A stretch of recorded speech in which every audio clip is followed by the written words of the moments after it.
Hi, I'm Josh Brisbane, and welcome to the first video where I'll be directly talking to you.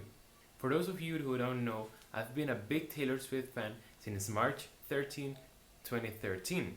Yeah. How do I remember the exact date? Because that was the day the video for 22 came out. I was watching music videos on my iPod and I ended up watching that one. And it changed my life forever. Not only had I found an amazing song, but I also discovered one of my favorite artists of all time. And that was something very important to me because she was the first artist I discovered by myself. After the 22 video, I went to watch the I Knew You Were Trouble and We're Never Ever Getting Back Together once. And ever since, I've been a huge fan of her music. So, today I'm going to rank all of her albums from my least to most favorite. But before starting, I want to clarify that this is just my opinion based on how much I like each album. Also, I listened to all of her albums again before doing this video, and that took a long time, so I'd appreciate if you could subscribe to my channel. Without further delay, let's rank him. In number 9, I'll put Evermore. It's honestly the album I like the least by Taylor Swift, and I've listened to it many times trying to like it, but I haven't been able to. There are very few songs on this record that I actually like, and I'm very neutral with the rest of them. They don't make me want to skip them, but I don't find them interesting at all. And taking into account this is the feeling I have for most of this record, it's definitely the one I enjoy the least. But every Taylor Swift album has at least a couple excellent songs. I really like Ivy and Willow. Actually, Willow has one of my favorite guitar works in Taylor's discography. It really caught me off guard the first time I listened to it, and I still like it a lot. Talking about the deluxe edition, it's also the one I dislike the most. Those two songs were very boring for me. I don't have much to say about this record, honestly. I like the cover art a lot, but that's about it. My favorite song from it is by far Nobody No Crime. So, let's continue now with Speak Now in number 8. This album is very interesting to listen to, because it has a complete different sound to the rest. Here, she incorporated the most rock elements she's ever put in an album. And you can definitely notice an influence from the pop-punk scene from the 2000s. Songs like Better Than Revenge or Haunted remind me a lot of Avril Lavigne. And what makes this album interesting for me is that Taylor is able to put her own style into those influences and make something of her own. But even with that, Speak Now isn't among my favorites.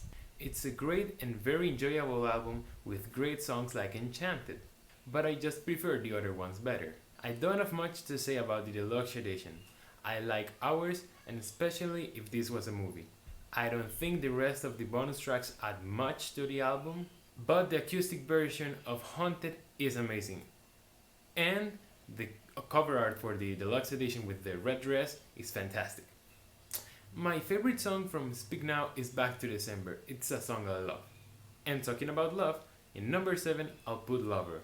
I never liked Lover, but when I was listening to it yesterday, I actually enjoyed it a lot, more than ever. It was actually surprising and my opinion on this album definitely changed, but I don't prefer it over the albums that are coming next.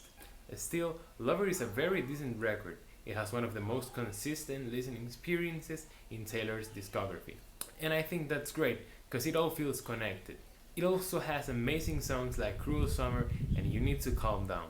But there are also songs that I don't find as interesting and others that I simply don't like.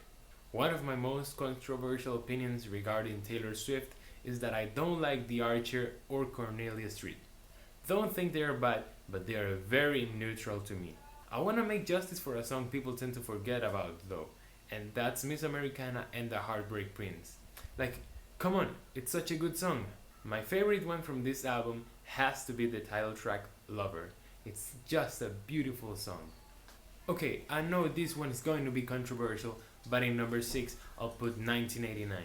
Even when it's a record with awesome songs that I absolutely love, it also has many that I don't like at all, that really throw me off when I listen to this album. I never skip songs when I listen to a record, so I don't enjoy this one as much when I listen to it as a whole.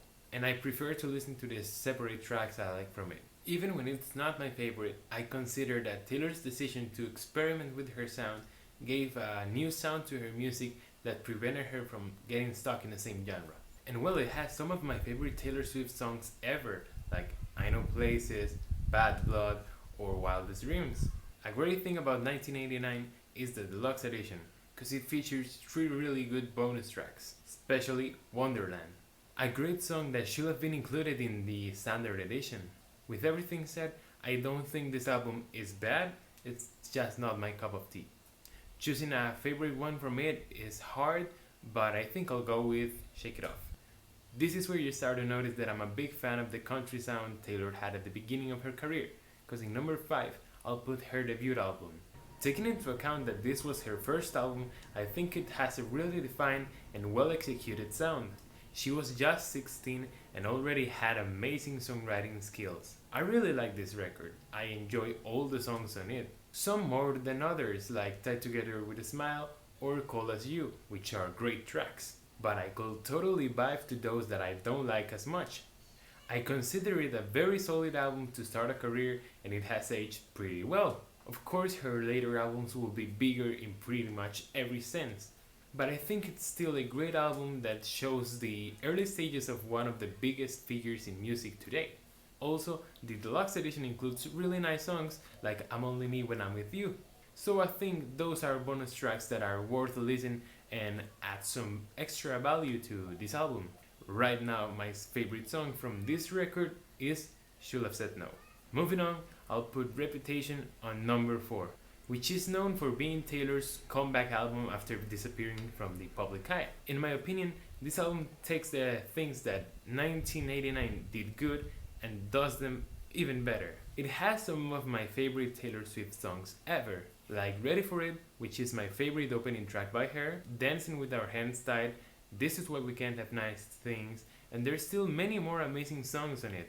But in my opinion, this record feels a little inconsistent. Sometimes there's not much connection between songs, and for me, that messes with the experience of listening to it.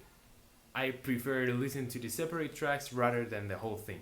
So far I haven't talked about lyrics, but I think this one has her weakest ones to date.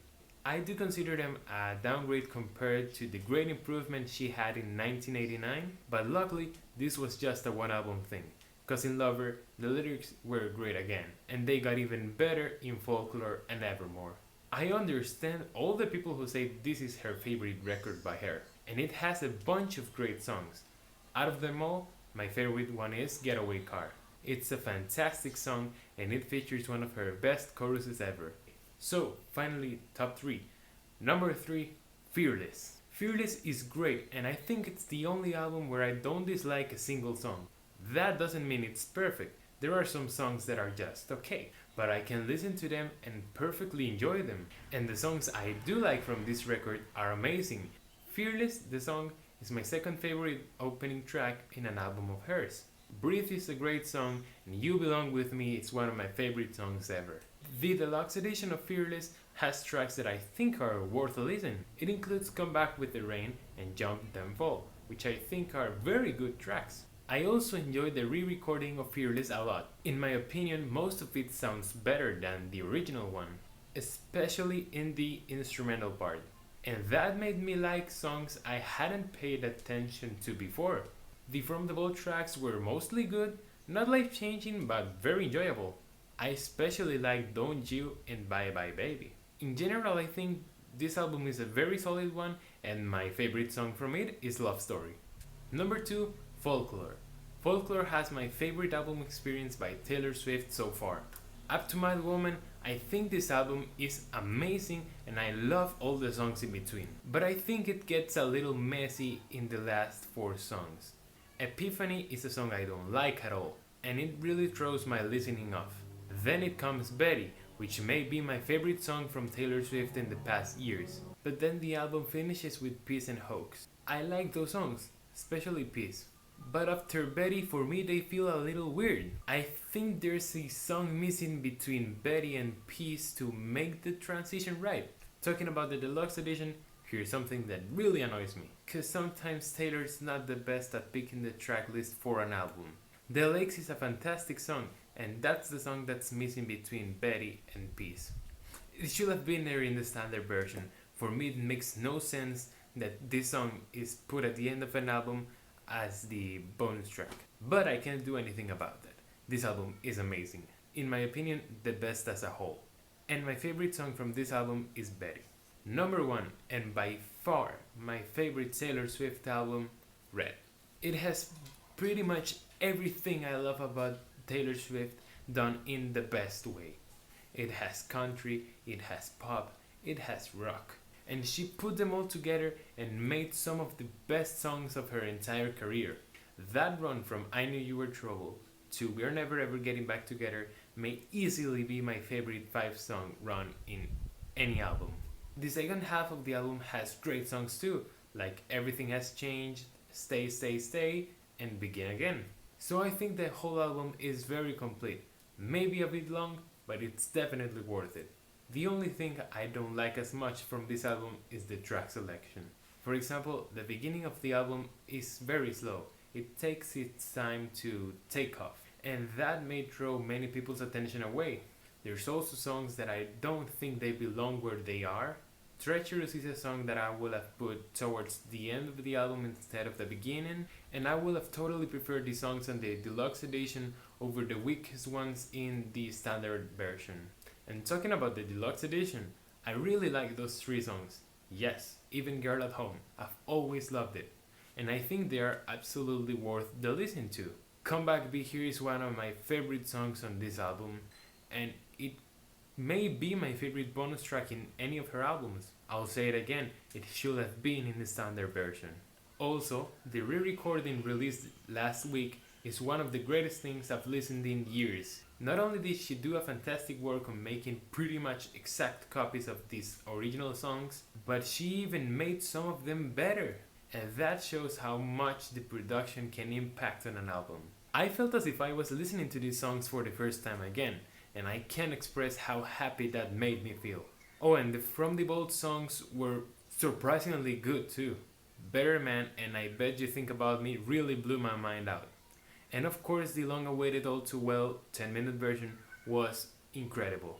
Finally, I just want to say I think Taylor has a very solid discography that's definitely worth a listen. She's one of the artists I admire the most, and I cannot wait to listen to the next re-recordings, for which I'll make videos talking about when they are released. I hope you guys enjoyed this video. If you did, leave a like, and don't forget to check out my music if you haven't yet. It's available in all platforms, but I'll leave the Spotify link in the description for you to go check it. Thank you for watching, and I'll see you next time.